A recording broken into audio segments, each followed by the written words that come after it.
이것저것 다 받아봤는데 돈만 날리고 효과는 하나도 없어서 짜증나요. 똑같은 레이저로 치료를 6개월을 한 건데 차이가 보이죠? 레이저로 그 흉터에 일부러 또 상처를 내는 거예요.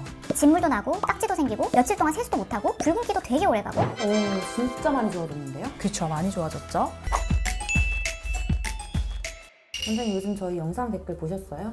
왜요? 악플 달렸어요? 이것저것 다 받아봤는데 돈만 날리고 효과는 하나도 없어서 짜증나요. 완전 시간 낭비, 돈 낭비했어요. 차라리 하지 말걸. 그렇네요. 근데 이럴 수 있죠. 효과가 없을 수 있다고요? 그쵸. 특히 여드름 흉터 관련된 영상에서 이런 댓글이 좀 많더라고요. 맞아요. 여드름 흉터로 병원에 상담 오시는 분들이 제가 이전에 몇백만 원치 시술 받았는데 효과를 하나도 못 봐서 치료를 하고 싶긴 한데 또 그럴까봐 걱정돼요. 이런 말씀 하시는 분들 꽤 있거든요. 여드름 흉터 치료가 그만큼 어려워서 그런 것 같아요. 어차피 페인 흉터는 효과 없으니까 치료 시작하지 마라 이런 댓글도 되게 많았거든요. 진짜 그래요? 그건 아니에요. 페인 흉터도 많이 좋아질 수 있어요. 꾸준히 잘 치료하면 분명히 좋아질 수 있어요.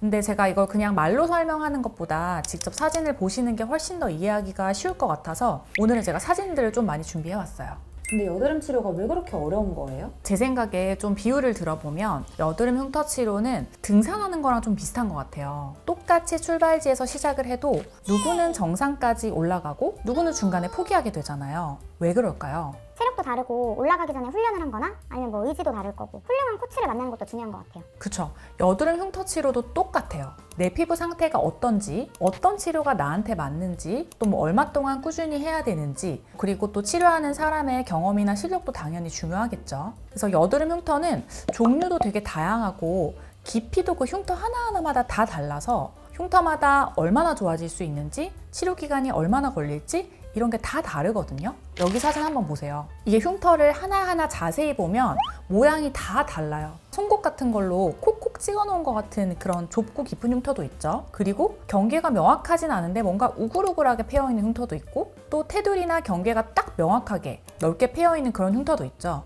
흉터가 이렇게 모양도 다양하고 크기나 색깔이나 깊이 다 다양해요.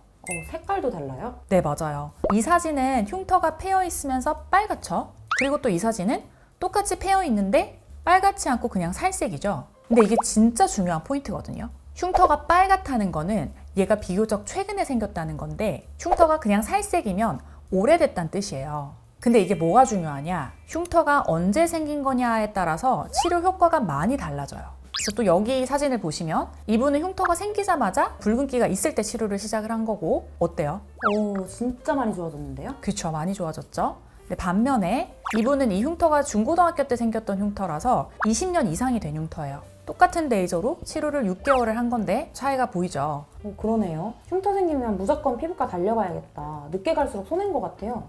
그쵸. 그리고 또 이 두 가지 흉터는 뭐가 달라 보여요? 오른쪽이 훨씬 심해 보여요.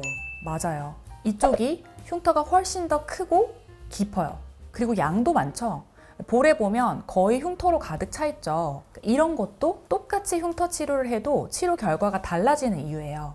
당연히 흉터가 얕을수록 금방 차오르니까 빨리 좋아지겠죠? 근데 반대로 이렇게 넓고 깊고 양이 많으면 당연히 치료 횟수도 훨씬 많이 필요하고 오래 걸리죠. 그래도 꾸준히 치료받으면 이렇게 점점점 좋아져요. 그리고 또 하나는 진짜 사람마다 살성이 달라서 같은 치료를 해도 치료 결과에 차이가 있어요. 그래서 이런 여러 가지 이유 때문에 같은 여드름 흉터라도 누구는 한 5번 만에 다 좋아질 수도 있고 누구는 10번을 해도 없어지지 않을 수가 있죠. 여드름 흉터 치료 방법이 되게 여러 가지예요. 레이저, 주사 놓는 거, 도트필이라고 하는 크로스 테크닉, 또 서브시전이라고 하는 테크닉, 숄더링, 펀치 등등 되게 많아요. 근데 이걸 하나하나 다 자세히 알려고 하면 복잡한데 사실 이 모든 치료 방법의 목적은 딱 하나예요. 페인 부위의 살을 채워 올린다. 그런데 그 흉터에 효과가 있을 방법으로 잘 골라서 시술을 해야 돼요. 방법도 너무 많고 어려운데요? 쉽게 설명해 드릴게요. 재밌는 게 뭐냐면요. 이런 페인 흉터는 이거를 차오르게 하기 위해서 레이저로 그 흉터에 일부러 또 상처를 내는 거예요. 피부에 상처가 나면 우리 피부는 그걸 회복을 하려고 콜라겐을 만들어서 다시 그 상처를 채우거든요. 그래서 피부의 그 성질을 이용을 하는 거예요. 일단은 레이저. 레이저는 가장 많이 들어봤고 익숙하죠? 혹시 프락셀이라고 들어봤어요? 그거 피부 다 갈아엎는 거 아니에요? 맞아요.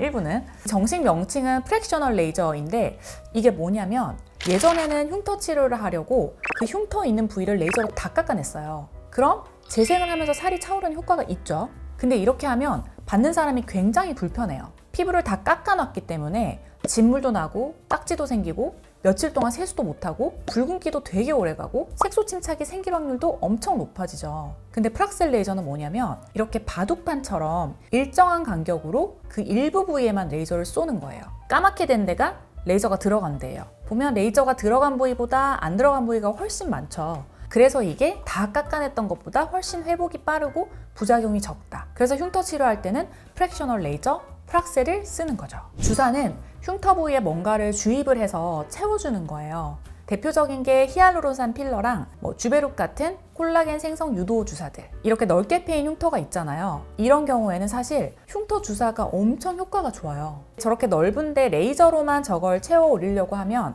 가능은 하지만 시간이 많이 걸리고 또 그것만으로는 좀 부족할 수가 있거든요, 효과가. 근데 이럴 때 히알루론산 필러 같은 걸 주사를 해서 밑에서 받쳐주면 훨씬 효과가 좋죠. 그리고 주베룩은 또 다른데 이건 피부 속에서 콜라겐 생성을 촉진시키는 성분이에요. 그래서 우리 피부가 패인 흉터에 살을 채워 올릴 때 콜라겐을 더 빨리 더 많이 만들 수 있게 얘가 도와주는 거죠. 도트필은 특정 약물을 피부에 발라서 흉터를 치료하는 방법이에요. 이건 근데 모든 흉터에 다 하면 되는 건 아니고 이 방법이 효과가 좋은 흉터 모양이 정해져 있어요. 이런 좁고 깊은 흉터, 바늘이나 송곳 같은 걸로 콕콕 찍어 놓은 것 같이 생겼죠. 그래서 이렇게 좁고 깊은 흉터는 레이저가 사실 거기 정확하게 탁 흉터 바닥까지 가기가 어려워요. 그래서 도트필로 치료하는 게 훨씬 더 효과적이에요. 그래서 이 도트필을 할 때는 TCA라는 좀 강한 산성 약물을 바르거든요. 아까 레이저는 레이저를 쏴서 피부에 상처를 내서 치료를 하는 거였다고 하면 도트필은 강한 약물을 피부에 발라서 피부에 상처를 내서 치료를 하는 거죠. 그리고 지금까지 얘기했던 이런 방법들을 다 써도 진짜 잘 안 차오르는 흉터들이 있거든요. 그런 흉터는 또 이 시술이 꼭 필요할 수 있어요. 흉터라는 게 예전에 그 부위에 심한 여드름 염증이 있었던 거잖아요.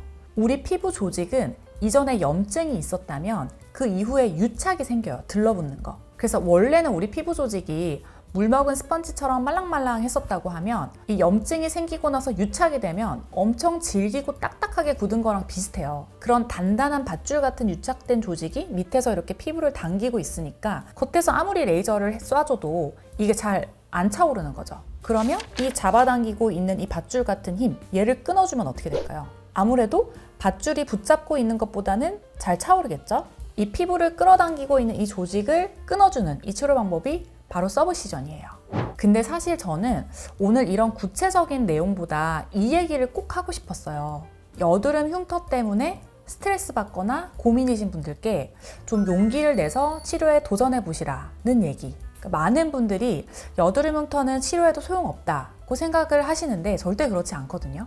물론 여드름 흉터가 치료가 힘든 건 맞아요. 왜냐하면 흉터를 하나하나 봐가면서 어떻게 뭘로 치료할까 계속 결정하면서 진짜 한 땀 한 땀 시술을 해야 되거든요. 여드름 흉터는. 치료받는 환자분들이랑 나중에는 막 전우애가 생겨요. 그렇지만 좌절하지 마시고 꼭 용기를 내서 한번 꾸준히 치료를 받아보시면 내가 힘들게 치료받는 만큼 좋아질 수 있는, 또 이게 되게 정직한 치료예요. 흉터 치료는 단거리 경주가 아니라 마라톤 같은 거예요. 그러니까 오늘 치료받았다고 해서 뭔가 짠 하고 없어지지가 않거든요. 오히려 좀 더 심해 보이는 시기가 있기도 해요. 그래서 많은 분들이 치료를 받다가 실망을 하고 또 중간에 포기를 해버리는 경우가 많은데 꾸준히 치료받다 보면 분명히 치료될 수 있어요. 그리고 꼭 아셨으면 하는 거 3가지가 있는데, 첫 번째는 패인 흉터가 보이면 가능한 빨리 치료를 시작하시는 게 좋다. 왜냐하면 흉터가 오래될수록 치료가 어려워지기 때문에. 그리고 2번째는 현재 내가 여드름이 있다면 여드름부터 먼저 치료를 해야 돼요. 가장 좋은 건 흉터를 예방을 하는 거겠죠. 그리고 셋째는 꾸준함이 중요하다. 금방금방 좋아지진 않기 때문에